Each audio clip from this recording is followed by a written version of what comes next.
راوی کسی وجہ سے جو گریڈنگ انہوں نے کی، انہوں نے اس کی صحیح کے بعد کی ضعیف،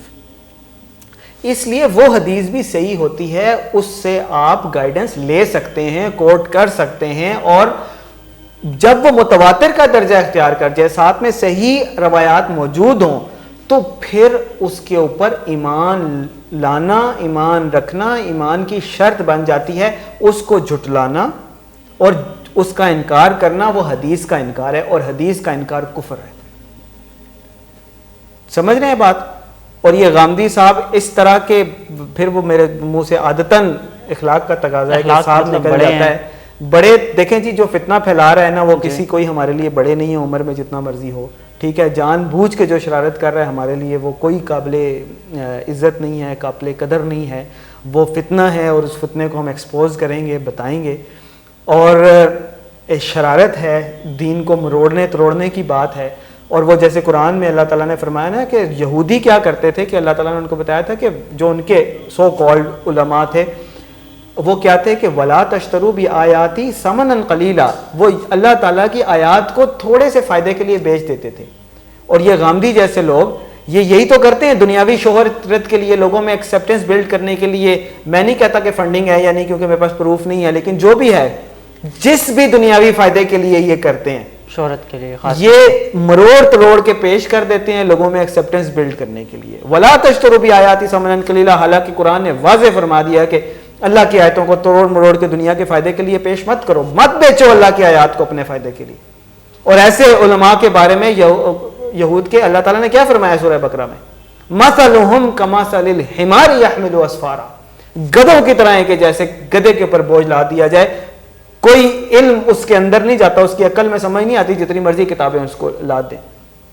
اور یہ جو لوگ جان بوجھ کے اللہ تعالیٰ کے دین کو مروڑتے ہیں، جان بوجھ کے غلط طریقے سے پریزنٹ کرتے ہیں،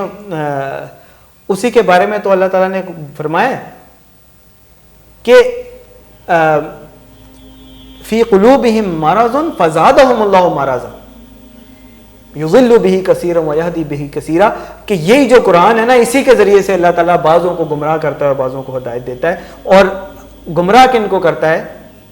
کہ جن کے دل میں مرض ہوتا ہے، وہ اللہ تعالیٰ ان کا مرض کو بڑھا دیتا ہے، اور یہ لوگ خود بھی گمراہ ہو رہے ہیں، امت کو بھی گمراہ کر رہے ہیں۔ حضرت عیسیٰ علیہ السلام، امام مہدی علیہ السلام، قیامت کی علامات کبریٰ جو خرق عادت ہیں، جو بیونڈ ہے فزکس سے، ان کے اوپر ہمارا بلیف ہے، ہمارا ماننا ہے۔ اس وجہ سے کہ آپ کی عقل نہیں مانتی، آپ کے 5 سینسز میں یہ بات نہیں آتی، آپ اس کو جھٹلا دیں گے۔ قرآن میں اللہ تعالیٰ نے فرمایا کہ اصحاب کہف 309 سال تک سوئے رہے، جھٹلائیں، پھر قرآن کو بھی جھٹلا دیں،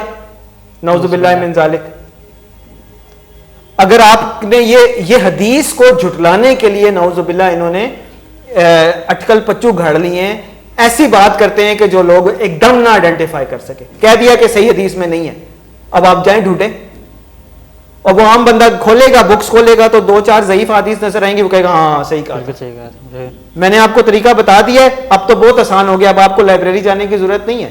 اسلام 360 ایپ کھولیں، یہ طریقہ دیکھ لیں، صحیح حدیث نہ آئی تو آپ مجھے بتائیے گا، نمبر بھی میں نے آپ کو بتا دیا۔ جس طرح یہودی جو ہے نا وہ آیتیں بیچتے تھے، آج کل کے یہ جو اس طرح اسلام کو وہ کر کے شہرت، یہ بھی اسی زمرے میں آتا ہے، قرآن بھی بیچ رہے ہیں، یہ بھی اسی زمرے میں آتا ہے، یہ وہی تو ہے، اور کیا ہے، دنیاوی فائدے کے لیے اللہ کا دین بیچ رہے ہیں۔ بہت شکریہ ویس بھائی، آپ نے ہمیں وقت ابھی ویسے میرا غصہ ٹھنڈا تو نہیں ہوا، لیکن سب لوگوں سے میں یہی گزارش کروں گا کہ متواتر احادیث سے، صحیح روایات سے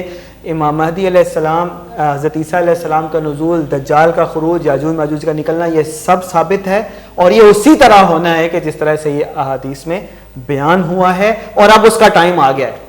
اللہ کرے میں کہتا ہوں غامدی جیسے منافقین جو ہیں وہ زندہ ہوں، اور ہماری انڈرسٹینڈنگ کے مطابق امام مہدی کا ظہور ہو بھی چکا ہے، اور 2027 میں انشاءاللہ اللہ تعالیٰ کی توفیق سے، 2027 یا لگ بھگ جو بھی ہے، یہ کنفرم نہیں ہے،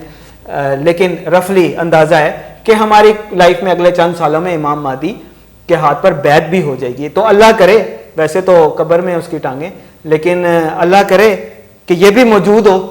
اور پھر ہم دیکھیں کہ امام مہدی خود اس کے ساتھ کیا سلوک کرتے ہیں انشاءاللہ، اور جیسے فتنوں کے ساتھ۔ اللہ تعالی ہمیں حق کے ساتھ رکھے اور باطل سے بچائے۔ اللہم ارنا الحق حقا وارزقنا اتباعہ وارنا الباطل باطلا وارزقنا اجتنابہ۔ بہت